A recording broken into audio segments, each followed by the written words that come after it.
Assalamualaikum warahmatullahi wabarakatuh. Perkenalkan, nama saya Delima Ayu Wulandari dengan NIM 1202174135, yaitu saya dari kelas SI 4105, di mana pada mata kuliah Bisnis Intelijen ini saya akan menjelaskan tugas 4, yaitu tentang reporting data.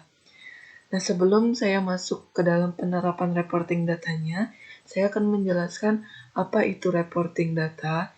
Jadi, reporting data ini adalah sebuah artefak komunikasi apapun yang disiapkan dengan tujuan khusus, yaitu untuk menyampaikan informasi dalam bentuk yang mudah dicerna kepada siapapun yang membutuhkannya, kapanpun dan dimanapun bagi mereka yang mungkin membutuhkannya.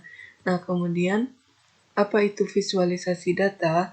Jadi, visualisasi data itu telah didefinisikan sebagai pengguna visual representasi untuk mengeksplorasi, memahami, dan mengkomunikasikan data. Jadi, visualisasi data ini itu dipakai untuk mempresentasikan data yang terstruktur ataupun tidak dengan grafik atau bagan untuk menampilkan informasi yang tersembunyi di dalam datanya. Nah, selanjutnya di sini kita masuk ke dalam tipe-tipe basic chart, di mana untuk tipe-tipe basic chart ini ada 5. Yang pertama itu ada line chart, di mana line chart ini adalah dia itu menampilkan perubahan data pada satu rentang waktu yang ditandai dengan kecenderungan menampilkan data seiring waktu atau kategori tertentu. Nah, untuk line chart itu contohnya itu adalah seperti ini. Nah, kemudian yang kedua ada yang namanya itu adalah bar chart. Jadi, apa itu bar chart? Bar chart ini menunjukkan perbedaan data karena kan mata manusia itu sensitif terhadap perbedaan ketinggian. Nah, bentuk bar chart itu adalah seperti ini. Nah, kemudian yang ketiga ada yang namanya itu adalah pie chart.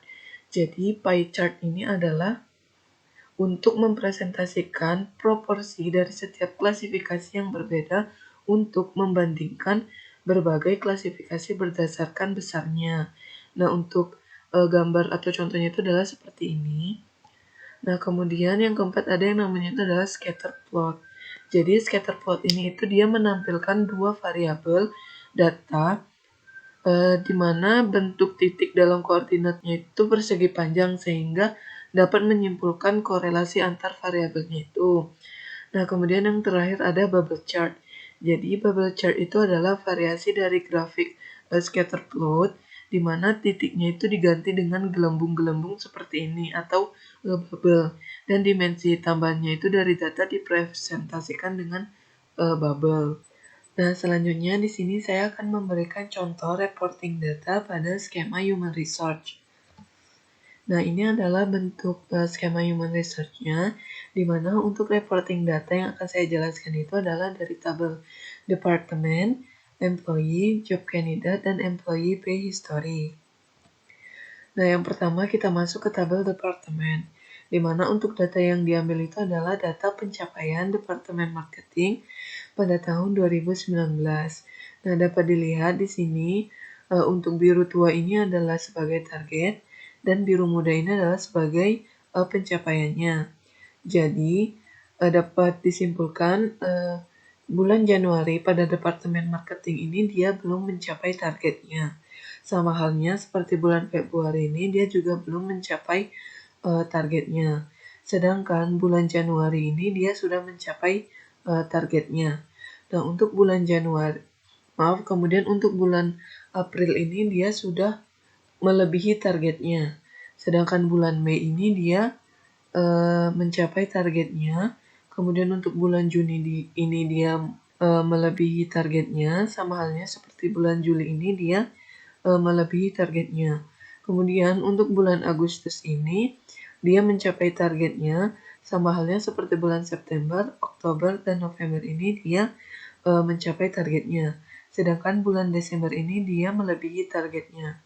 Nah, jadi dapat kita lihat di sini bahwa pencapaian Departemen Marketing pada tahun 2019 ini dia mengalami peningkatan setiap 4 bulan sekali, yaitu pada bulan April, Juli, dan Desember.